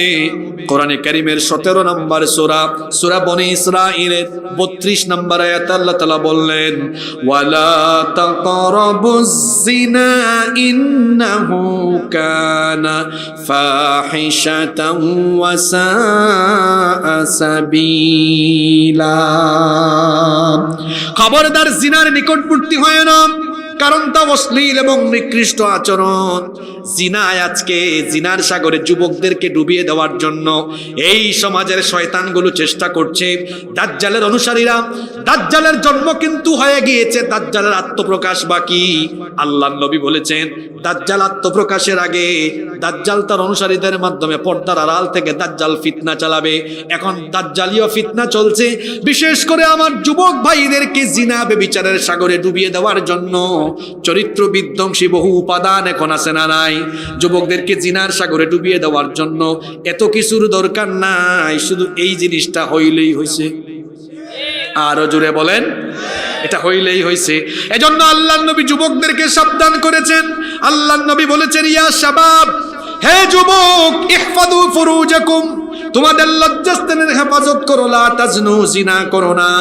আলা মান হাফিযা ফারজাহু ফালাহুল জান্নাহ, যে যুবক তার লজ্জাস্থানের হেফাজত করবে আল্লাহ তার জন্য জান্নাত রেখে দিয়েছেন। সুবহানাল্লাহ। এজন্য আমার যুবক ভাইদেরকে বলবো, জিনা থেকে, ব্যভিচার থেকে নিজেকে হেফাজত করতে হবে। রাস্তাঘাটে কত জরিনা সকিনা হেঁটে যাবে, জরিনা সকিনার দিকে চক্ষু যাবে না। আমি আমার চক্ষুকে নিচের দিকে দিয়ে দিব কার ভয়ে? আসতে বলবেন না, জোরে বলেন, কার ভয়ে? জিনা ব্যভিচারের ধারে কাছে যাওয়া যাবে না। বিবাহ বহির্ভূত কোনো হারাম রিলেশনে নিজেকে সম্পৃক্ত করা যাবে না, কারণ হারামের মধ্যে কোনো আরাম নাই। আবার বিবাহিত যারা, তারাও কিন্তু পরকীয়ায় লিপ্ত হওয়া যাবে না। এখন ইন্ডিয়ান সিরিয়াল দেখে দেখে বাংলাদেশে পরকীয়ার রোগ বিষক্রিয়ার মতো ঢুকে গিয়েছে, ঠিক কিনা? খবরদার, জিনা ব্যভিচার এর ধারে কাছেও যাওয়া যাবে না। জিনা ব্যভিচার থেকে বাঁচার জন্য আজকে 4টা মেডিসিন দিয়ে যায়, 4টা ওষুধ দিয়ে যায়। এই 4টা জিনিস করতে পারবেন যারা, জিনা থেকে বাঁচতে পারবেন তারা। কয়টা? আরো জোরে বলেন, কয়টা? মনোযোগ আছে না গেছে? 1 নাম্বার হলো, জিনা ব্যভিচার থেকে যদি বাঁচতে চান চোখের হেফাজত করেন, কারণ চক্ষুকে বলা হয় হৃদয়ের আয়না। আপনি যখন বাজে জিনিস দেখবেন, আপনি যখন হারাম জিনিস দেখবেন, চক্ষু দিয়ে দেখার কারণে বাজে চিন্তা তৈরি হবে। এই জন্য আগে চোখের হেফাজত করবেন। একটা মোবাইল হাতে নিয়েছেন, ইউটিউবে গিয়েছেন, ওয়াজ দেখতেছেন, কোরআন তেলাওয়াত দেখতেছেন, কিন্তু দেখবেন প্রযুক্তি এখন এমন হয়ে গিয়েছে, ভালো জিনিসের সাথে নিচে থাকে খারাপ 3টা। আছে না নাই? চক্ষুটাকে আল্লাহর ভয়ে নিম্নগামী করে দিবেন, কারণ আল্লাহ বলেছেন, কুল্লিল মুমিনিনা ইয়াগুদ্দু মিন আবসারিহিম, নারীদেরকেও একই কথা বললেন, ওয়া কুল্লিল মুমিনাতি ইয়াগুদ্দুনা মিন আবসারিহিন্না, নারী হোক পুরুষ হোক, পুরুষ বা পরনারী থেকে চোখকে নিম্নগামী করে রেখে দিতে হবে। হুকুম কার? ভুলবশত যদি কখনো বেগানা নারীর দিকে চক্ষু চলে যায়, আল্লাহর নবী সাইয়েদনা আলী রাদিয়াল্লাহু আনহুকে বলেছেন, লা তুতবিইন নাযরাতান নাযরা, দৃষ্টির পরে দৃষ্টি দিও না। ফা ইন্না লাকাল উলা ওয়া লাইসাত লাকাল আখিরা, কারণ প্রথম দৃষ্টিটা তোমার জন্য ক্ষমার যোগ্য, কিন্তু দ্বিতীয়টার ক্ষমার যোগ্য না। এই হাদিসের ফজিলত শুনে যুবকরা যেন আবার আগামীকাল থেকে এই কাম না করে, হুজুর বলছে একবার তাকানো যাবে তো রাস্তা দিয়ে যত জরিনা সকিনা যাবে, একবার আমি কাম সারবো। এখানে বলা হয়েছে, ভুলবশত অনিচ্ছাকৃত যদি একবার চক্ষু চলে যায়, মনে করেন মোবাইল ফোনে ইমো আছে না নাই? ইমো আছে, এটার আরেকটা নাম স্বামী বিদেশ। কি নাম দিছে? স্বামী বিদেশ, ইমো। তারপরে আরেকটা আছে শেয়ার ইট, কিংবা যে কোনো কিছু। এখন ফেসবুকে ভালো ভিডিও দেখলে দেখবেন সেখানে অ্যাডভার্টাইজ চলে আসে, কোনো বাজে ভিডিও আসছে, ইচ্ছে ছিল না, চক্ষু চলে গিয়েছে। প্রথমবার যদি যায় ও ভুলবশত দ্বিতীয়বার আর দেওয়া যাবে। জিনা থেকে বাঁচার প্রধান উপায় হলো চোখের হেফাজত করা। এরপরে 2 নম্বর, মন মানসিকতাকে নিয়ন্ত্রণ করা। রাত হলে মন চাইবে একটু আমি ওই বাড়ির সকিনার ফেসবুক আইডিটা খুঁজি, একটা মেয়েকে আমি ফেসবুকে মেসেঞ্জারে নক দেই, মন চাইবে একটু নাটক দেখি, সিনেমা দেখি, মন চাইবে জরিনার বাড়িতে গিয়ে একটা উকি মারি। মন যা চাইবে তা করা যাবে না, মনকে যার গোলাম বানাতে হবে তিনি কে? মনে রাখবেন, 1 নাম্বার চোখের নিয়ন্ত্রণ, 2 নাম্বার মন মানসিকতা নিয়ন্ত্রণ। মনে রাখতেছেন? 3 নাম্বার হলো জবান নিয়ন্ত্রণ। জবানের কারণে মানুষ মানুষের কাছে প্রিয় হতে পারে, আবার জবানের কারণে মানুষ তার পতন ডেকে আনতে পারে। আমার দেশ থেকে যে ফেরাউন বিদায় হলো, মুখের কারণেই এই অবস্থা হয়েছে। ছাত্রদেরকে, তরুণদেরকে, যুবকদেরকে রাজাকার গালি দিয়া কিন্তু এই ফেরাউন বিপদে পড়েছে। জবানের কারণে মানুষ মাঝে মাঝে বিপদ ডেকে আনে, আবার জবান দিয়ে মানুষের হৃদয়ে জায়গা করে নেওয়া যায়, যায় কি যায় না? জবান দিয়ে জিনাও করা যায়। জিনা থেকে বাঁচতে হলে জবানের নিয়ন্ত্রণ করতে হবে। চোখের জিনা, জবানের জিনা থেকে নিজেকে হেফাজত করতে হবে। 4 এবং সর্বশেষ হলো পদক্ষেপের নিয়ন্ত্রণ করতে হবে। মন চাইবে দেখি তো ওখানে গিয়ে একটু উঁকি মারি, মন চাইবে দেখি ওখানে যাই, জিনার উপাদান আছে। এই 4টা জিনিসের কথা বললাম, আবার স্মরণ করিয়ে দিই যুবক ভাইরা শুনেন। চোখের হেফাজত, 2 নাম্বার মনের হেফাজত, 3 নাম্বার জবানের হেফাজত, 4 নাম্বার পদক্ষেপের হেফাজত। এটা গুরুত্বপূর্ণ পয়েন্ট। আমি একটু সবক নিয়ে নেই। জিনা থেকে বাঁচতে হলে কয়টা কাজ করতে হবে? 1 নাম্বার কিসের হেফাজত? 2 নাম্বার কিসের হেফাজত? মনের হেফাজত। 3 নাম্বার মুখের হেফাজত। 4 নাম্বার হলো পদক্ষেপের হেফাজত। এই 4টি কাজ করলে পরে জিনা বেবিচার থেকে যিনি হেফাজত করবেন তিনি কে? আপনাদের মনে কষ্ট হয়ে যাচ্ছে বেশি? হ্যাঁ, কষ্ট হচ্ছে, কষ্ট হচ্ছে। আমি কি 12টা 10 পর্যন্ত চালাবো? হ্যাঁ, আপনারা সময় দিবেন নাকি উইটা দৌড় মারবেন? আমারে ফেলে কারা কারা চলে যাবেন? আর তো 5 মিনিট আছে, দেখি 12টা 5 হয়ে গেছে। তাইলে আমি আপনাদের থেকে যদি চেয়ে আরো বেশি না 10 মিনিট নিয়ে নিই, মানে 12টা 20, কষ্ট হবে? কষ্ট হবে? আমি কয়টা বলেছি?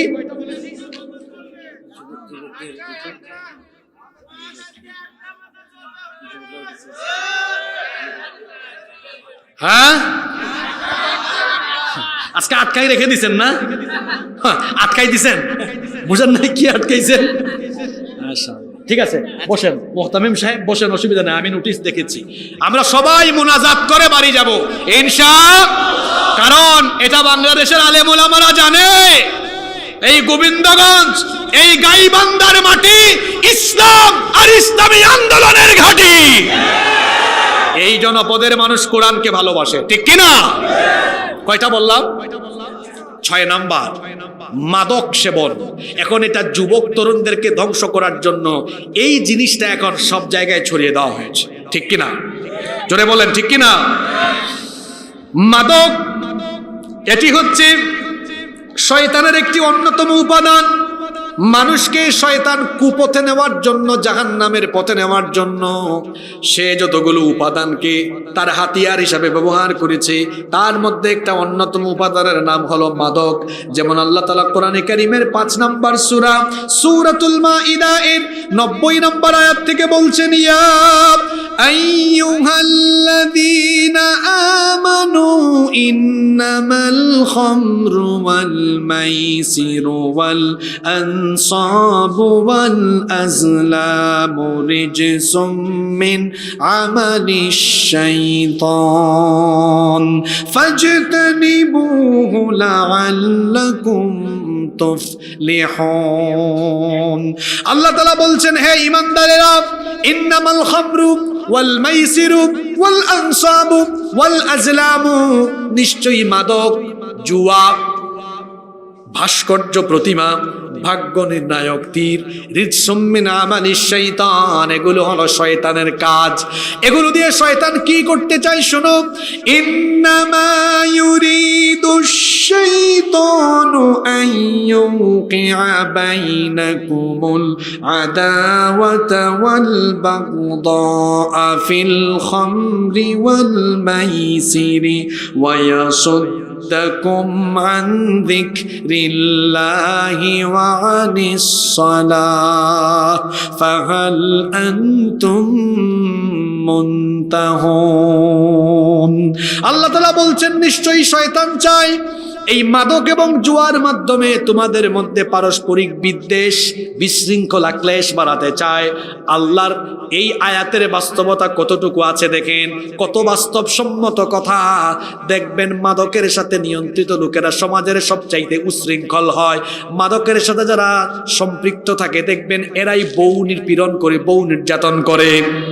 মিলায় দেখবেন যারা মাদক সেবন করে, মাদকের পয়সা যখন তার কাছে থাকে না, তার বউয়ের গায়ে হাত তুলে বলে, তোর বাপের বাড়ি যা, আমার জন্য টাকা নিয়ে আয়, পয়সা নিয়ে আমি মাদক সেবন করব। এই জন্য আমি বলি, বেশিরভাগ মাদকাসক্ত লোকেরা হয় বউ নির্যাতনকারী, বেশিরভাগ মাদকাসক্ত লোকেরা হয় চোর। ডাকাত। মাদকের জন্য যখন তার পকেটে পয়সা থাকে না, বাপের পকেট থেকে, মায়ের ব্যাগ থেকে কিংবা রাস্তাঘাটে এরা চুরি করে, ডাকাতি করে, ছিনতাই করে, তাহলে বোঝা গেল মাদকের সাথে সম্পৃক্ত যারা সমাজের সবচেয়ে বড় গুন্ডা আর সন্ত্রাসী হলো তারা। যে জিনিস সেবন করলে পরে নিজের শরীরের ক্ষতি, দেশের ক্ষতি, সমাজের ক্ষতি, ইসলামের জন্য শুরু থেকেই সেটাকে হারাম করে দিয়েছে। আল্লাহর নবী এজন্যই বলেছেন লা তাশরাবুল খাম, মাদক সেবন করো না, ফাইন্নাহা মিফতাহুন কুল্লু শার, কারণ সকল অশ্লীলতা মন্দ কাজের চাবি কাঠি হলো মাদক। সব মন্দ কাজের চাবির নাম কি? জোরে বলে। এই মাদক থেকে যুবক ভাইদেরকে হেফাজত থাকতে হবে। নাম্বার 7, 7 নাম্বার জুয়া। জুয়া এটি হলো আরেকটি মারাত্মক কবিরা গুনাহ। এখন এই জুয়া অনেক আপডেট হয়েছে, চাচারা বুঝবেন না। এই যে ছোট ছোট ছেলেরা আছে না, এরা জুয়া খেলে এখন কেমনে জানেন? আইপিএল খেলা হয় ইন্ডিয়ায়, জুয়ার বাজি হয় গাইবান্ধায়। বিপিএল খেলা হয় ঢাকায়, জুয়ার বাজি হয় গোবিন্দগঞ্জে। কি বলেন, আছে না নাই? জুয়া খুলনা এত খারাপ, এরা জুয়ার জন্য বউ বন্ধক দিয়ে দেয়। আছে না এরকম? জুয়া হলো আরেকটি কবিরা গুনাহ। এই জুয়ায় যারা লিপ্ত এদের জন্য জাহান্নাম হারাম করে দিয়েছেন কে? আরো জোরে বলেন কে? আপনাদের ব্যাটারির চার্জ কিন্তু শেষ নাকি? আপনারা ভাবতেছেন হুজুর দিকে 10-এ কইয়া 20-এ চলে গেল। না, এই 20-20ই থাকবে। 20 না, 20টা শুনতেই কেমন দেখায়। 20-20 21 করলাম, ওই 19 বা 21, ঠিক আছে? 21-এ ছাড়বো, 21-এ থাকবো, ঠিক আছে? রাজি আছেন তো? রাজি আছেন? রাজি আছেন? দেখি যাদের ঘুম আসছে একটু ঘুম ভাঙায় দেন তো। আল্লাহর নামে একটা তাকবীর দেন, নারায়ে তাকবীর। এটা তো বুড়া মানুষের আওয়াজ হয়ে গেল। যুবকেরা যুবকের মতো বলবে। এই উত্তরবঙ্গের মানুষ, এরা শহীদ আবু সাঈদের উত্তরসূরি। মাঠ কাঁপায়া আল্লাহকে খুশি করে একটা তাকবীর দেন, নারায়ে তাকবীর। আরেকটা তাকবীর দেন, নারায়ে তাকবীর। মনোযোগ আছে তো? আর বেশি না গো, আমার 3টা পয়েন্ট বাকি আছে। এই 3টা কিন্তু খুব মারাত্মক, শুনবেন তো আপনারা? এগুলোর এই জন্য আমি বাছাই করে শেষে রাখছি। নাম্বার 8 নাম্বার, সুদ। সুদখোর তো আমাদের দেশে নাই। আছে মানে? এরা নামাজের সামনের কাতারে থাকে, আবার সুদ খাওয়ার বেলায় সামনের কাতারে থাকে। যেভাবে আওয়াজ হয়েছে এই এলাকায় কমন পড়ছে এই রোগ। সুদখোররা কত খারাপ! আল্লাহ কোরআনে বলেছেন এটা এমন একটা মারাত্মক কবিরা গুনাহ, যারা সুদ খায় এরা আল্লাহর সাথে, রসুলের সাথে যুদ্ধ ঘোষণা করেছেন। আউযুবিল্লাহ। শুধু তাই নয়, সুদখোরের উপরে আল্লাহ এবং তার রাসূল লানত দিয়েছেন। অন্য আয়াতে আল্লাহ বলেছেন যারা সুদের সাথে সম্পৃক্ত, কিয়ামতের দিনে এরা শয়তানের আসর করা রোগীর মতো হাসরের ময়দানে হাজির হবে। আউযুবিল্লাহ। আল্লাহর নবী আরো ভয়ঙ্কর কথা বলেছেন। নবীজি বলেছেন যারা সুদখোর, যারা সুদ খায়, আর রিবা সালাসাতুন ওয়া সাবউনা বাবা। এক হাদিসে এসেছে, নবীজি বলেছেন সুদের 73টা গুনাহ আছে, আর এক হাদিসে এসেছে 70টার বেশি গুনাহ আছে। তার মধ্যে আইসারুহা, সবচেয়ে নিম্ন গুনাহ হলো আইয়ানকিহার রাজুলু উম্মাহু। সবচাইতে নিম্ন পর্যায়ের গুনাহ হলো নিজের মায়ের সাথে জিনা করা। তাইলে সুদখোর যারা, খারাপের খারাপ তারা মার সাথে জিনা করে। শুধু তাই নয়, অন্য হাদিসে এসেছে আল্লাহর নবী বলেছেন যে ব্যক্তি মাত্র 1 দিরহাম সুদ খায়, ওই ব্যক্তি 36 বার জিনা করার সমান অপরাধী হয়ে যায়। কতবার জিনার সমান? জোরে বলেন। 37 না তো, 36, 36 বার। 1 টাকা না, 1 দিরহাম সুদ খাইলে 36 বার জিনা করার সমান অপরাধ হয়। ইন্না লিল্লাহি ওয়া ইন্না ইলাইহি। সুদখোর এখন তো মসজিদ কমিটি, মাদ্রাসা কমিটির সভাপতিও সুদখোর হয়। আছে না নাই? আমার দেশে এখন মসজিদ কমিটিতে টাকাওয়ালা, পয়সাওয়ালা আর ক্ষমতা দাপটওয়ালা লোক দেখে কমিটিতে রাখা হয়। অথচ মসজিদে, মাদ্রাসায়, এই সব জায়গায় সভাপতি হবে তাকওয়াবান ব্যক্তিগণ, যাদের পরহেজগারিতা বেশি। আমার দেশে বেশিরভাগ মসজিদে সুদখোর, ঘুষখোর, হারামখোর মসজিদ কমিটিতে আছে বলে ওই মসজিদগুলো থেকে হকের আওয়াজ শোনা যায় না। আল্লাহর নবীও বলে গিয়েছেন, আখিরি জামানায় মসজিদের বাহির হবে সুন্দর, ভিতর হবে অসুন্দর। কারণ মসজিদের ভিতরে ঢুকলে দেখা যাবে উলুওয়ান আহলুল ফিসকি ফিল মাসাজিদ, মসজিদের ভেতরে ভালো মানুষের, পরহেজগার মুত্তাকি মানুষের গলার আওয়াজের চাইতে পাপীদের গলার আওয়াজ বড় হয়ে যাবে। আমার সমাজে এখন আছে না নাই? জোরে বলেন আছে না নাই? আশ্চর্য কথা, সভাপতি সেক্রেটারি হুজুরকে ধমকায়, আর যে হুজুর সভাপতি সেক্রেটারির ধমক খাইয়া মাথা নিচুর দিকে থাকে, ওটা হুজুর না, ওইটা খেজুর। ওটা হুজুর না, ওইটা সভাপতি সেক্রেটারির কথায় হুজুর কেন মাথা নত করবে? বরং হুজুরের কথায় সভাপতি সেক্রেটারি চলবে। মসজিদগুলোতে ইমাম সাহেবকে সেই ভূমিকায় থাকতে হবে। এই পরিবেশ প্রতিটি এলাকায় এলাকায় গড়ে তুলতে হবে। রাজি আছেন তো সবাই? সুদ এটা মারাত্মক গুনাহ। বিভিন্ন এলাকায় সুদি কারবার চলে, কোনো ব্যবসা করে না, অনেকে আছে খালি সুদে টাকা খাটায়। আছে না এরকম? খবরদার, স্বর্ণ দিয়ে সুদে টাকা আনে, বিদেশ যাবে, জমি জায়গা জমির কাগজপত্র দলিলপত্র দিয়ে সুদে টাকা আনে। আছে না নাই? আল্লাহর নবী বলেছেন, সুদ যে দেয়, সুদ যে খায়, সুদের সাক্ষী যে হয়, এবং সুদের জন্য যারা লিখালিখি করে, এদের সবগুলোর উপরে লানত দিয়েছেন কে? জোরে বলেন কে? এই মারাত্মক গুনাহে লিপ্ত হবে যারা, জাহান্নামে যাবে। আল্লাহ আমাদেরকে বাঁচিয়ে রাখেন। নাম্বার 9 চলে আসছি, আর কষ্ট নিয়েন না। 9 নাম্বার কবিরা গুনাহ, ঘুষ। আমার দেশে তো ঘুষ নাই গো। জোরে বলেন। এটার নামও দিয়েছে আবার, কি সুন্দর সুন্দর নাম, শুনেন না? স্পিড মানি, টেবিল মানি। শুনছেন তো আপনারা এই নামগুলা? টেবিল মানি। টেবিল মানি কি? টেবিলে ফাইল নিয়ে আসছেন, কয় ফাইল তো রাখলেন, টেবিল মানি রাখেন। রাখলে কি হবে? কয় ফাইলের গতি বাড়বে। ফাইলের কি বাড়বে? একজন কয় ফাইলে তো কোনো চাকা লাগানো নাই। কয় অসুবিধা নাই, আপনি মানি দিয়ে চাকা লাগান। মানি দিয়ে কি লাগান? তখন কি হয়? ফাইল আর এখানে থাকে না, আছে না নাই? আরে বাপ রে বাপ, এটার নাম দিয়েছে টেবিল মানি, এটার নাম দিয়েছে স্পিড মানি। কি আজীব অবস্থা! বেতন পায় 30,000 টাকা, চাকরির বয়স 2 বছর, সম্পদের পরিমাণ 400 কোটি, 500 কোটি। চোরের দল, ডাকাতের দল। এই চোর আর ডাকাতদেরকে আমরা গত কয়েক বছর ধরে দেখেছি। তিনি বলেছিলেন, আমার বাসার পিয়ন কত কোটি টাকার মালিক, কি ছাড়া চলে না। নিজের মুখে নিজে কি হইল? নিজের মুখে কি হইল? তিনি তার ডানে বামে সামনে পিছনে চোর ডাকাত পালতেন। এই জন্য তো ভালো মানুষ পালায় না গো। আপনার বাড়িতে চোর ঢুকেছে আজকে, শুনতেছেন আপনারা? কষ্ট হচ্ছে নাকি? কথা তো একটা মনে পড়লো, বলে ফেলি, বলবো? এই বাগদায় এক বাড়িতে চোর ঢুকেছে, আল্লাহ হেফাজত করেন, এই গ্রামের জন্য এটা না হয়। এটা কথার কথা। আপনারা আবার বলবেন আজকে রাতে চোর আসলে কোন জাতের হুজুর একটা আইছে, হ্যাঁ মনে হয় চোরের সাথে সম্পর্ক ছিল, আগে ভাগে কেমনে জানলো? ইন্না লিল্লাহি ওয়া ইন্না ইলাইহি রাজিউন। আল্লাহ এই গ্রামের সবাইকে হেফাজত করেন।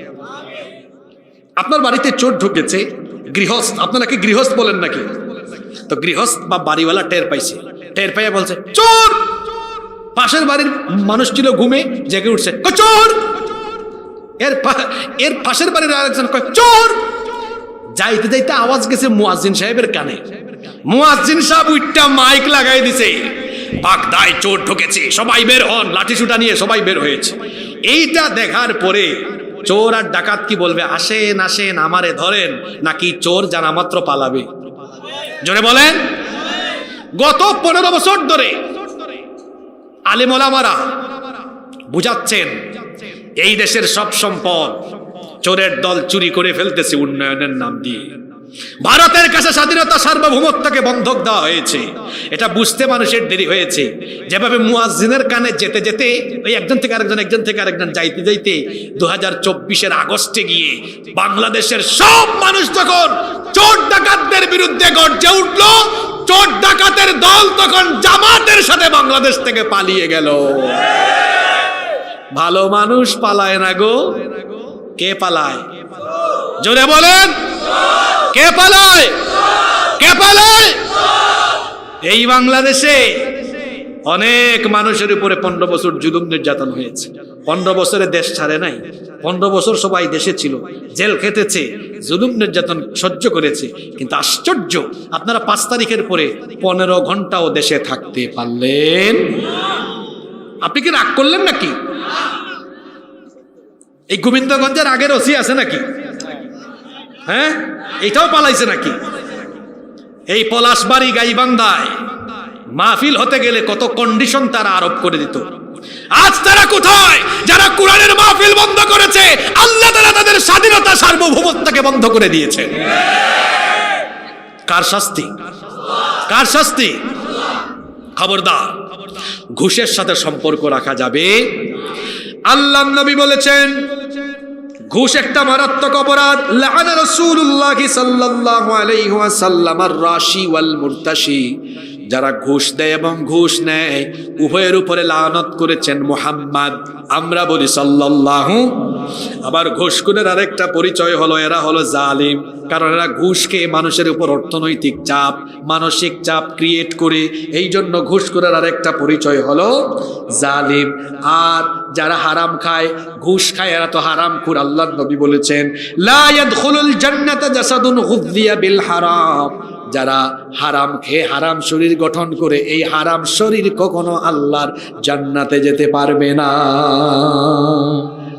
আর যারা হারামখোর ঘুষ খায়, আমার দিকে তাকা, ঘটনা আরেকটা মনে পড়ছে, বলবো? এক সরকারি অফিসে গিয়েছি আমি 2-3 বছর আগে। যাওয়ার পরে এই লোক আমার দেখাই দরজা বন্ধ করে দিয়েছে। আমি বললাম হায় হায় হায়, এই লোক দরজা বন্ধ করছে কেন? বন্ধ করে কই, হুজুর আপনারা এতদিনে পাইছি গো, আমি তো আপনার অনেক বড় ভক্ত। আমি বললাম তাই, আমিও আপনার ভক্ত, দরজা লাগাইছেন কেন? কয় হুজুর পাই না তো সব সময়, আজকে পাইছি, আপনার কাজ হবে, অসুবিধা নাই, কাজটা করে দিব, কিন্তু আমার কিছু কথা আছে। বললাম কি কথা? কয় 5-6টা বাচ্চা পেটে আসে, আমার বউয়ের নষ্ট হয়, আমি বসতে পারি না, এমন এক রোগ হয়েছে মানুষকে বলতেও পারি না, আরো অনেক কিছু বলল। কয় হুজুর কি করব বলেন না, নামাজও তো পড়ি। আমি বললাম ভাই দরজা তো লাগাই দিছেন? কয় হ্যাঁ, কেউ তো নাই, শুধু আমি আর আপনি, আমার কাছে স্বীকার করেন তো, স্পিড মানি, টেবিল মানি, হারাম টারাম চলে কিনা? কয় হুজুর টের পাইছেন কেমনে? কইলাম হারামে তো কোনো আরাম, আপনি হারাম ছেড়ে দেন। 1.5 বছর পরে আবার দেখা। কয় হুজুর তওবা করেছি, আলহামদুলিল্লাহ একটা সন্তান হয়ে গেছে। আলহামদুলিল্লাহ পড়বেন না? অনেকটাই ভালো হয়ে গেছে। বললাম মনের কি খবর? এখন যে আগের মতো কামাইতে পারেন না? কয় হুজুর আগে অশান্তি ছিল, এখন শুধু শান্তি আর শান্তি। সুবহানাল্লাহ। হারামে নাই কোনো, দেখবেন হারামখোরদের বউ পরকিয়া করে, হারামখোরদের বাচ্চারা সন্ত্রাসী হয়, হারামখোরদের মেয়েরা আরেকজনের সাথে পালিয়ে যায়, হারামখোররা হারাম পন্থায় টাকা উপার্জন করে আর শেষ বয়সে মাউন্ট এলিজাবেথে গিয়ে খরচ করে। হারামে কোনো আরাম। আমরা ঘুষ সহ যাবতীয় সকল হারাম থেকে নিজেকে বিরত রাখি, আল্লাহ তৌফিক দেন। তারপরে নাম্বার 10, অনেক কষ্ট দিয়েছি আপনাদেরকে। 10 এবং সর্বশেষ আজকে যে কবিরা গুনার কথা বলবো সেটি হচ্ছে গান বাজনা, বাদ্যযন্ত্রের সাথে নিজেকে যুক্ত রাখা। এখন তো প্রায় বেশিরভাগ পরিবারে গান বাজনা ছাড়া বিয়ে শাদীর উদ্বোধনও হয় না। আছে না নাই? আপনারা বলেন তো, বিয়ে শাদী এটা কি শুধু আনুষ্ঠানিকতা না ইবাদত? জোরে বলেন, আনুষ্ঠানিকতা না ইবাদত? তো বিয়ের মতো ইবাদত, পবিত্র কাজ শুরু হয়েছে গান বাজনার মতো নাপাক জিনিস দিয়ে, অপবিত্র জিনিস দিয়ে। এই ছেলে মেয়ের দাম্পত্য জীবন থেকে প্রোডাকশন হিসেবে যে ছেলে মেয়ের পয়দা হবে, এগুলো থাকদিন না দিন দিন ঝাঁকানাকা মার্কা সন্তান হবে। কারণ এদের শুরুটা ভালো ছিল। খবরদার যুবক ভাইয়েরা, গান বাজনা শুনবেন না। গান বাজনার কারণে মানুষের অন্তর নাপাক হয়ে যায়। আল্লাহর নবী বলেছেন আল গিনা ইয়ামবুতুন নিফাকু ফিল কলব কামা ইয়ামবুতুল মাউজ জার। পানি সেচ দিলে যেমন ফসলের উৎপাদন বাড়ে, ঠিক তেমনি ভাবে গান বাজনার কারণে মানুষের মনের মধ্যে নিফাকি বাড়ে। গান যদি শুনতেই মন চায়, আমার দেশে সাইমুম আছে, কলরবের শিল্পী আছে, এদের গান শুনলেই, সঙ্গীত শুনলে, গজল শুনলেই দেখবেন অন্তরটা প্রশান্ত হয়ে যায়, ঠিক কিনা? এই যে দেখেন ইসলামী গজলে মজা আছে। এই জন্য যুবকরা আমাকে চিঠি দিয়েছে, হুজুর আপনি গজল বলেন না কেন? কারণ গজলের মধ্যে ইসলামী গজলে মজা আছে না নাই? ত্রিভুবনের প্রিয় মুহাম্মদ এলো রে দুনিয়ায় রে সাগর। মজা আছে না নাই? তোমার নামে যদি গান গাওয়া হয়, গান সুন্দর হয়। তোমার নামে যদি গান গাওয়া হয়, গান সুন্দর হয়। তোমার সৃষ্টি পানে যদি চাওয়া হয়, চোখ সুন্দর হয়। তোমার নামে যদি গান গাওয়া হয়, গান সুন্দর হয়। সুবহানাল্লাহ। আল্লাহর নামের সব সুন্দর। আল্লাহ দুনিয়া সুন্দর, মানুষ সুন্দর, আসমান সুন্দর, জমিন সুন্দর, সুন্দরে সুন্দরে পাল্লা। জানি না কত সুন্দর তুমি আল্লাহ, জানি না কত সুন্দর তুমি আল্লাহ। সুবহানাল্লাহ। হ্যাঁ, আজে বাজে নাপাক গান শুনবেন না। দিনা দিন তিন তিনিন তিনিন তিন, এগুলা না গো ভাই। গান শুনবেন কোরআনের গান। কোরআনের কাছে আসলেই কলেজা ঠান্ডা করে দিবেন কে? এসো কোরআনের ছায়া তলে সমবেত হই, এসো আল্লাহ রাসূলের অনুগত হই। এসো কোরআনের ছায়া তলে সমবেত হই, এসো আল্লাহর গুণগান করি, এসো তারি পথে জীবন গরিব। আল্লাহর নাম নিলে তাতে যদি সুখ মেলে, কেন সেই নাম থেকে দূরে সরে রই, কেন সেই নাম থেকে দূরে সরে রই। এসো কোরআনের ছায়া তলে সমবেত হই, এসো আল্লাহ রাসূলের অনুগত হই। এসো কোরআনের ছায়া তলে সমবেত হই। আল্লাহ সবাইকে কবুল করেন।